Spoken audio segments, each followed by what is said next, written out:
사도신경으로 우리의 신앙을 고백하겠습니다. 나는 전능하신 아버지 하나님 천지 창조주를 믿습니다. 나는 그의 유일하신 아들 우리 주 예수 그리스도를 믿습니다. 그는 성령으로 잉태되어 동정녀 마리아에게서 나시고 본디오 빌라도에게 고난을 받아 십자가에 못 박혀 죽으시고 장사된 지 사흘 만에 죽은 자 가운데서 다시 살아나셨으며 하늘에 오르시어 전능하신 아버지 하나님 우편에 앉아 계시다가 거기로부터 살아있는 자와 죽은 자를 심판하러 오십니다.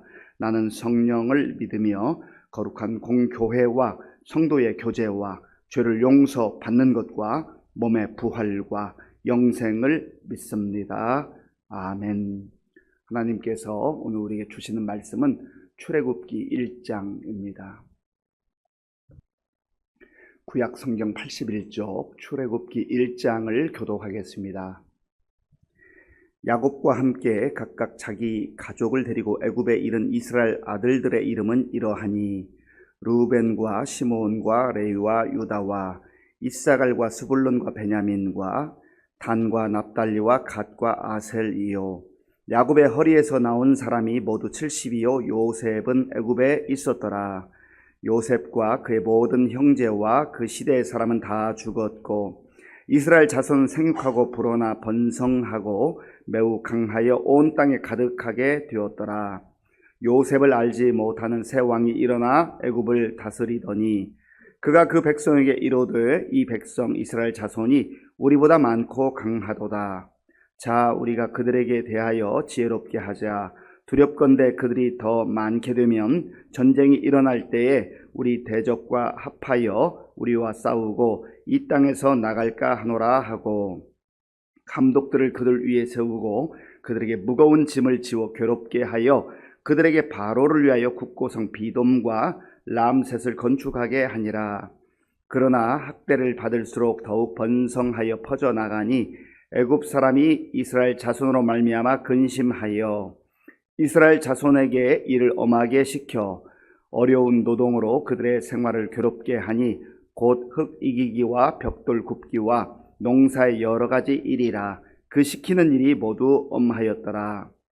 애굽 왕이 히브리 산파 십부라라 하는 사람과 부하라 하는 사람에게 말하여 이르되 너희는 히브리 여인을 위하여 해산을 도울 때에 그 자리를 살펴서 아들 이거든 그를 죽이고 딸 이거든 살려두라.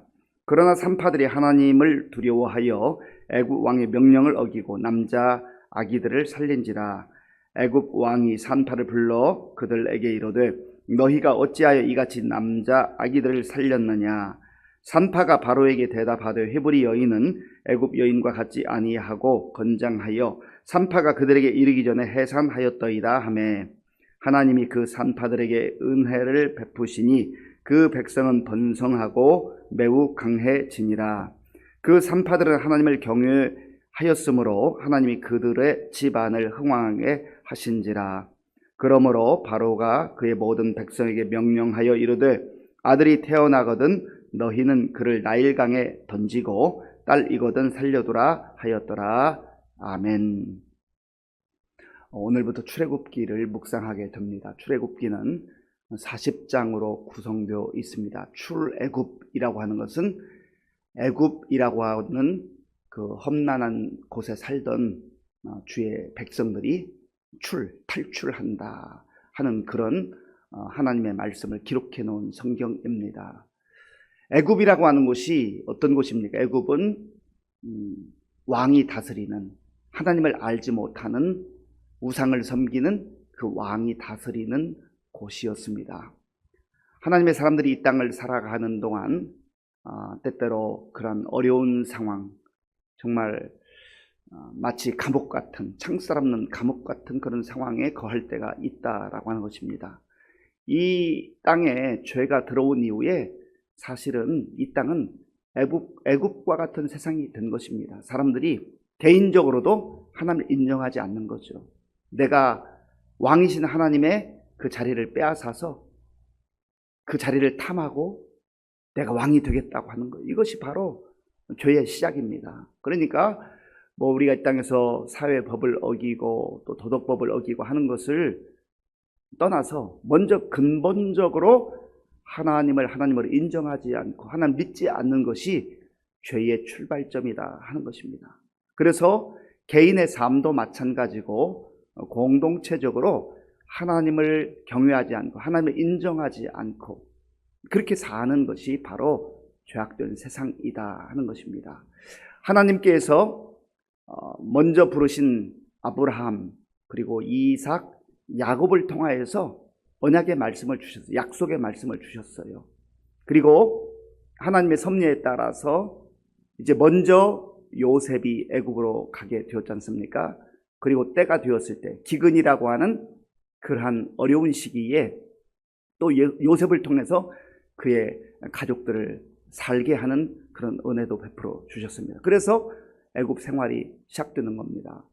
그 야곱의 아들들의 그 이름들과 또 그들이 어떤 상태에 있었는가를 1절부터 7절까지 말씀하고 있습니다. 자, 6절과 7절을 우리 함께 읽겠습니다. 요셉과 그의 모든 형제와 그 시대의 사람은 다 죽었고 이스라엘 자손은 생육하고 불어나 번성하고 매우 강하여 온 땅에 가득하게 되었더라. 아멘.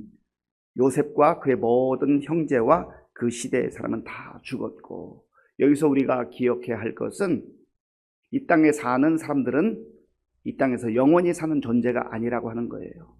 영원히 사는 존재가 아닙니다.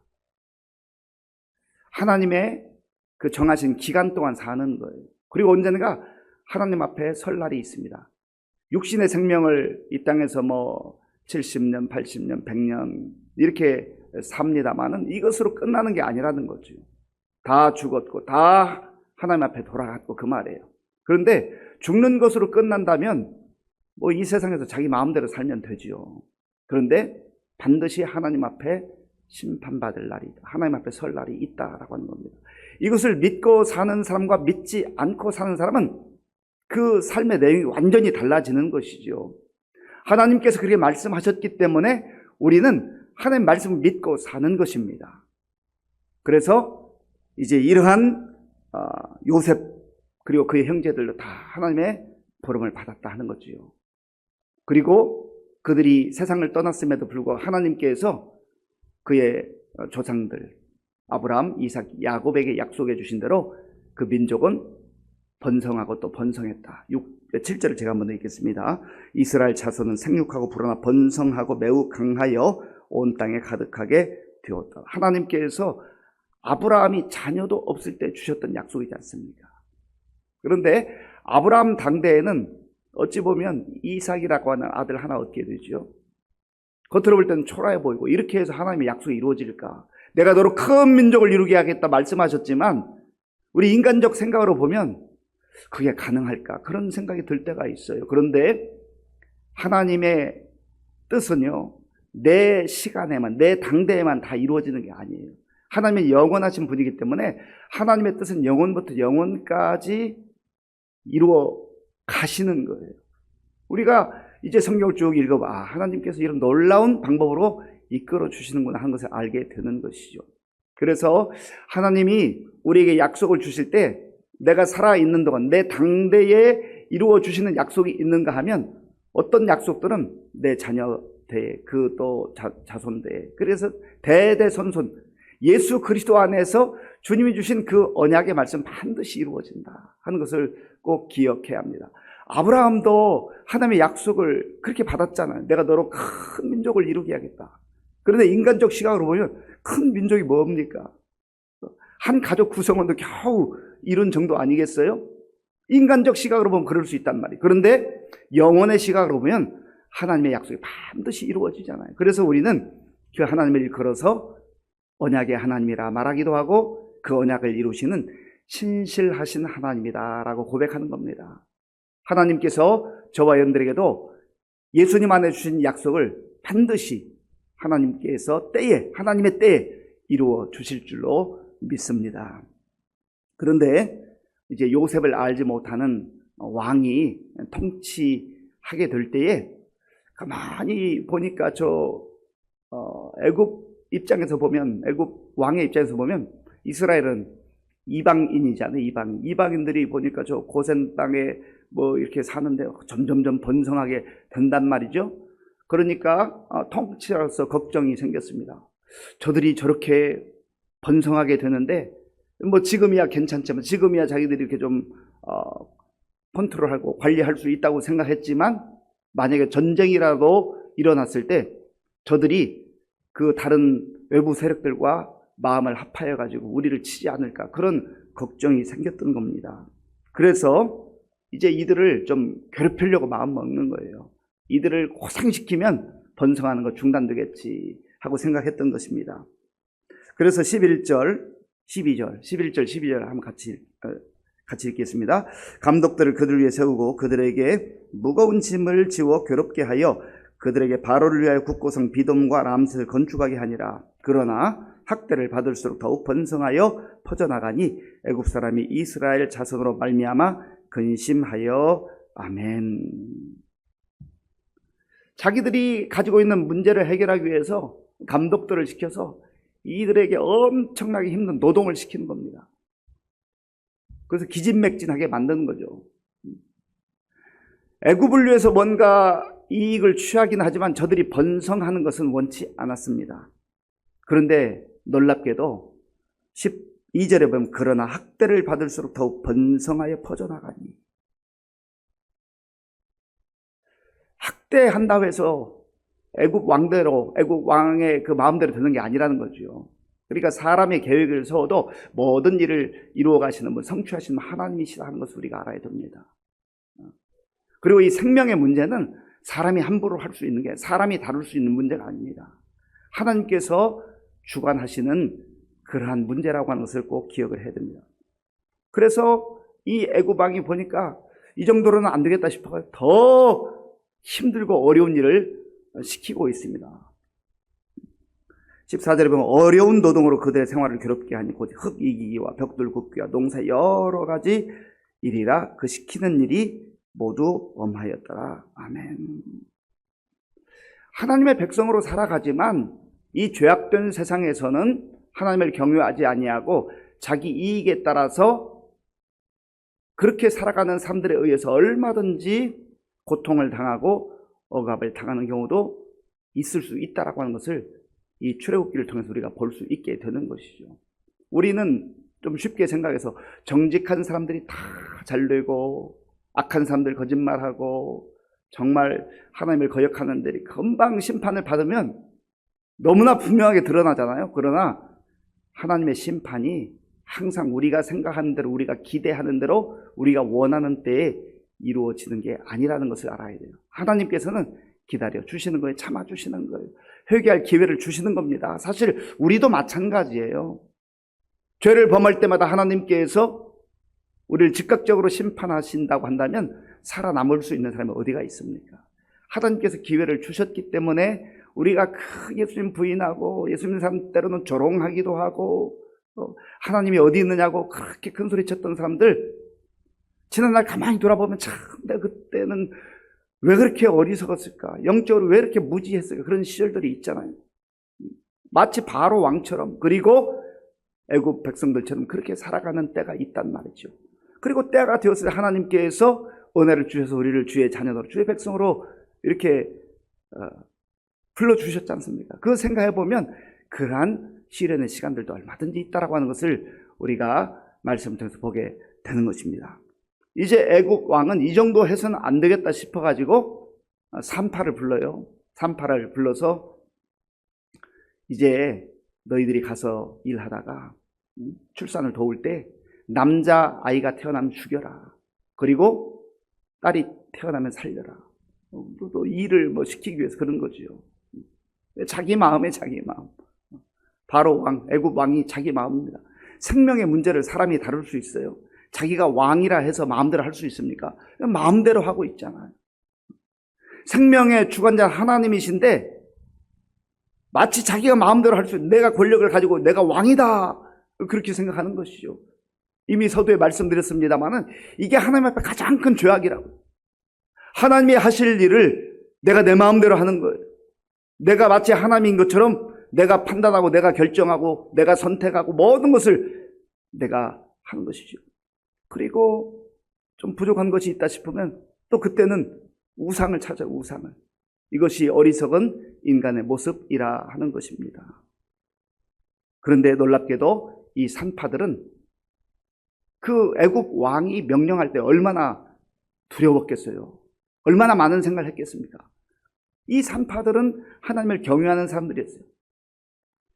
진짜 왕이신 하나님의 명령을 따를 것인가, 하나님 뜻을 따를 것인가, 아니면 눈에 보이는 애굽 왕을 따를 것인가, 이런 기로에 서 있는 것 아니겠어요? 그런데 이 산파들의 선택은 무엇이었습니까? 자, 보면 17절 말씀을 함께 읽겠습니다. 그러나 산파들이 하나님을 두려워하여 애굽 왕의 명령을 어기고 남자 아기들을 살린지라. 아멘. 십부라라는 산파, 부하라는 이 산파, 성경에 그렇게 유명한 인물로 나오지 않지만 정말 대단한 믿음을 가지고 있는 여인들입니다. 생각해 보세요. 저와 여러분들이 산파의 입장, 십부라 혹은 부하의 입장으로 생각해 보세요. 지금 눈앞에서 그 대단한 권력을 가지고 있는 애굽의 왕이 명령하는데 이것을 쉽게 거역할 수 있는 사람이 어디 있습니까? 그 명령을 거역하면 죽는데요. 그러니까 이 산파들은 하나님을 경외하고 하나님을 두려워하는 가운데에 내가 죽으면 죽으리다, 내가 죽으면 죽으리다, 그런 믿음으로 하나님의 뜻을 따른 겁니다. 우리 신앙이라고 하는 것이 결코 쉬운 것이 아니에요. 믿음으로 살면 조금 더 좋고 믿음으로 살지 않아도 괜찮은 그런 정도가 아니란 말이죠. 어떤 경우에는, 아니 근본적으로는 내가 죽으면 죽으리이다. 이 세상의 권력과 이 세상의 재력과 이 세상 사람들, 아니 사람들을 통하여서 또 어떤 잘못된 시스템이나 공동체를 통하여서 악한 영들이 하나님의 뜻을 거스리려고 할 때 내가 죽으면 죽으리이다, 그런 믿음으로 살아가는 것이 하나님의 자녀들의 삶이라고 하는 겁니다. 왜 그렇습니까? 왜 그런 믿음으로 살아갈 수 있는 거죠? 불안하지 않았어요? 두렵지 않나요? 육체의 죽음은 다 두렵습니다. 불안합니다. 그러나 어떤 믿음이 있어요? 죽어도 산다, 죽어도 산다. 부활의 소망과 부활의 확신을 갖고 있는 거예요. 초대교회 많은 성도들이 그 모진 박해와 압박 속에서도 순교를 당하면서도 믿음을 저버리지 않았던 이유가 거기 있습니다. 죽어도 산다. 바울도 그렇잖아요. 바울이 예수님 믿고 얼마나 많은 고난을 당했습니까? 사실 인간적 시각으로 보면 예수 믿고 바울보다 더 많은 고초를 겪은 사람이 있을까 싶을 정도로 많은 고난을 당했습니다. 그리고 마지막은 순교 당했잖아요. 그런데 바울이 믿음을 포기하지 않는 이유가 어디 있어요? 부활하신 예수님 만났거든요. 부활의 예수님 만나고 보니까 죽어도 산다, 영원한 하나님 나라가 있다라고 하는 것을 분명하게 그는 믿은 거예요. 그래서 이제 이 산파들에게 묻습니다. 너희를 내 명령을 따르지 않느냐? 왕이시여, 이 히브리 여인들은 애굽 여인과 달라서 이제 출산축을 듣고 갔는데 이미 아기가 나왔습니다. 어떡합니까? 그런데 하나님께서 또 은혜를 베풀어 주셔서 그들을 살게 해 주셨어요. 이거 다 하나님의 은혜지요. 자, 보세요. 20절 말씀. 하나님이 그 산파들에게 은혜를 베푸시니 그 백성은 번성하고 매우 강해지니라. 아멘. 사람이 한다고 되는 게 아니에요. 그리고 하나님께서 그 산파들에게도 복을 주셨다. 21절에서 말씀하고 있지요. 이제 애굽의 바로왕은 더 강력한 정책을 시행합니다. 그래서 아기를 낳으면 남자아이거든 나일강에 던져서 죽이라. 더 강력하게 나와. 우리가 믿음으로 살아갈 때 때로 수많은 시련과 역경의 과정을 통과합니다. 그때마다 선택의 기로에 설 때가 있어요. 하나님을 따를 것인가, 아니면 세상이 요구하는, 또 사탄이 요구하는 그런 달콤한 길을, 쉬운 길을, 편한 길을 따를 것인가. 예수님을 따르는 길은 복된 길이요 영광의 길인 것은 분명하지만 때로는 고난의 길이 있다고 하는 것을 꼭 기억하셔야 됩니다. 십자가를 짊어지고 하는 길이에요. 그러나 십자가만 있으면 어떻게 믿겠어요? 십자가 이후에 부활의 영광이 우리의 약속되었음을 믿는 거예요. 하나님께서는 주의 백성들이, 주의 자녀들이 세상의 왕을 두려워하는 삶이 아니라 진정한 우주의 왕이신 창조주 하나님, 구원의 하나님 전능자이신 하나님만 경외하며 살기를 원하시는 것입니다. 오늘 이 말씀 우리 마음에 깊이 새기고 오늘도 선택의 기로에 있을 때에 쉬운 길, 편한 길, 나에게 이득이 되는 길이 아니라 세상 사람들이 윽박지르는 그런 길이 아니라 하나님이 원하시는 게 하나님을 두려워하며 거룩하게 독특하게 살아갈 수 있는 저와 여러분들이 될 수 있기를 바랍니다. 아버지 하나님 감사합니다. 하나님께서 출애굽기를 통하여서 고난받는 백성들을 어떻게 긍휼히 여겨주시고 어떻게 하나님의 방법으로 그 죄악된 세상에서 억압받는 세상에서 구원해 주신가를 오늘부터 묵상하게 하시니 감사합니다. 이 말씀 마음에 한 구절 한 구절 새기면서 하나님을 두려워하며 하나님을 경외하며 믿음의 사람들로 살아갈 수 있도록 인도하여 주시옵소서. 예수님의 이름으로 기도하옵나이다. 아멘. 주기도문으로 예배를 마치겠습니다. 하늘에 계신 우리 아버지, 아버지의 이름을 거룩하게 하시며 아버지의 나라가 오게 하시며 아버지의 뜻이 하늘에서와 같이 땅에서도 이루어지게 하소서. 오늘 우리에게 일용할 양식을 주시고 우리가 우리에게 잘못한 사람을 용서해 준 것과 같이 우리 죄를 용서하여 주시고 우리를 시험에 빠지지 않게 하시고 악에서 구하소서. 나라와 권능과 영광이 영원히 아버지의 것입니다. 아멘. 오늘 우리에게 주신 말씀을 생각하며 기도할 때에 죄악된 세상 속에서 살아가는 것은 험하고 고초가 있고 박해가 있다는 것도 우리가 알고 살아야 됩니다. 그러나 하나님의 백성들은 세상의 왕이 요구하는 것이 아니라 진정한 왕이신 하나님의 말씀을 마음에 품고 하나님을 경외하며 사는 인생입니다. 죽을 것 같고 망할 것 같지만 크게 사는 길이에요. 하나님 그런 믿음으로 살게 하여 주옵소서. 기도하시고 나라와 민족을 위해서 또 우리 교회 많은 어르신들 힘겨운 가운데 지내고 있는데 도와달라고 기도하시고 또 우리 환우들도 많습니다. 환우들 위해서 기도해 주시고 다음 세대를 위해서 기도할 때 우리 청년부 이번 주 목금토 분별하라라고 하는 주제로 여름 수련을 하겠는데 하나님의 큰 은혜가 임할 수 있도록 위해서 기도해 주시기 바랍니다.